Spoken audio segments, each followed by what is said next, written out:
বিশ্বের অনেক মানুষই জানে না যে পৃথিবীর অন্যতম জনপ্রিয় এবং দারুণ সুস্বাদু মাছ রেনবো ট্রাউট সবচেয়ে বেশি চাষ হয় ইরানে। শুধু ইরান নয়, ইউরোপ, মধ্যপ্রাচ্য এবং এশিয়ার বিভিন্ন দেশে এই মাছের ব্যাপক চাহিদা রয়েছে। আন্তর্জাতিক বিভিন্ন সংস্থার হিসাব অনুযায়ী তুরস্কের পর ইরান দীর্ঘদিন ধরে পৃথিবীর অন্যতম বড় রেনবো ট্রাউট উৎপাদনকারী দেশ হিসেবে পরিচিত। মূলত নরম মাংস, কম কাটা এবং বেশি পুষ্টির কারণে অনেক দেশে দামি খাবার হিসাবে এই মাছ খাওয়া হয়। রেনবো ট্রাউট সাধারণত ঠান্ডা এবং পরিষ্কার বাতাসে ভরা পানিতে ভালোভাবে বেঁচে থাকে। ইরানের পাহাড়ি এলাকায় প্রচুর ঝর্ণা এবং ঠান্ডা পানির জায়গা থাকায় বহু বছর ধরে সেখানে এই মাছের চাষ হয়ে আসছে। দেশটির বিভিন্ন জায়গায় অসংখ্য মাছের খামার রয়েছে।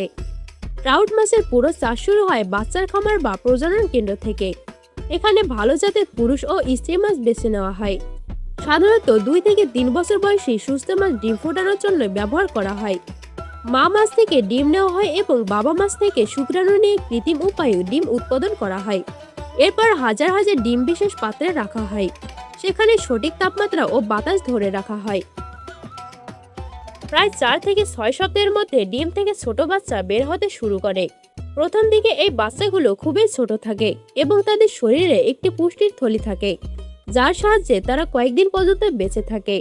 এরপর ধীরে ধীরে বিশেষ খাবার দেওয়া শুরু হয়। যখন বাচ্চাগুলো ওজন কয়েক গ্রাম হয় তখন সেগুলোকে বড় আকারের ট্যাঙ্কে বা চৌবাচ্চায় সরানো হয়। এখানে মাছগুলোকে দিনে কয়েকবার বেশি প্রোটিন থাকা খাবার খাওয়ানো হয়। ধীরে ধীরে কয়েক মাসের মধ্যে মাছের ওজন 50 থেকে 100 গ্রাম হয়ে যায়। এরপর শুরু হয় সবচেয়ে আসল কাজ।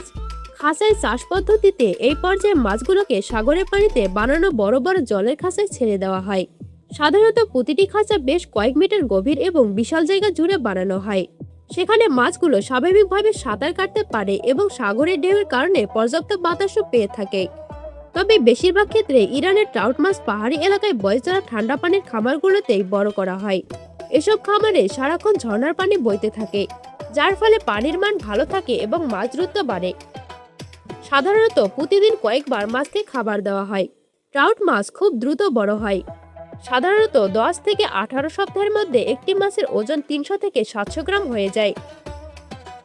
যখন মাছ বিক্রির মতো ওজন পৌঁছায় তখন বিশেষ জলের সাহায্যে সেগুলোকে ধরা হয়।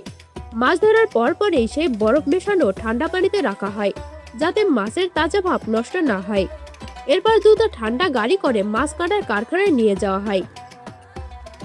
প্রথমে মাছ ধোয়া হয় এবং তারপর মেশিনের সাহায্যে মাথা, নাড়ভুঁড়ি এবং প্রয়োজনীয় অংশ আলাদা করা হয়। এরপর কিছু মাছ আস্ত অবস্থায় বিক্রির জন্য গোছানো হয়। আবার কিছু মাছের চামড়া ও কাটা ফেলে দিয়ে শুধু মাংসের টুকরা বা ফিলে তৈরি করা হয়, যা ইউরোপ এবং মধ্যপ্রাচ্যের বাজারে খুব চলে। আধুনিক মেশিনের সাহায্যে মাছের চামড়া এবং কাটা আলাদা করা হয়। পরের ধাপে মাছগুলোকে দ্রুত বরফ করা হয়। এই পদ্ধতিকে বলা হয় ব্লাস্ট ফ্রিজিং। অনেক কম তাপমাত্রার অল্প সময়ের মধ্যে মাছ জমিয়ে ফেলা হয়, যাতে এর স্বাদ এবং পুষ্টি অনেকদিন ধরে ভালো থাকে। এরপর মাছগুলো হাওয়া বের করা প্যাকেট অথবা বিশেষ প্লাস্টিকের প্যাকেটে ভরা হয়। প্রতিটি প্যাকেটের গায়ে উৎপাদনের তারিখ, ওজন এবং সামান্য তথ্য লিখে দেওয়া হয়। প্যাকেজিং শেষ হলে সেগুলোকে বড় বড় ঠান্ডা গুদামে রাখা হয়। এখান থেকে ঠান্ডা কন্টেইনারের মাধ্যমে বিভিন্ন দেশে পাঠানো হয়।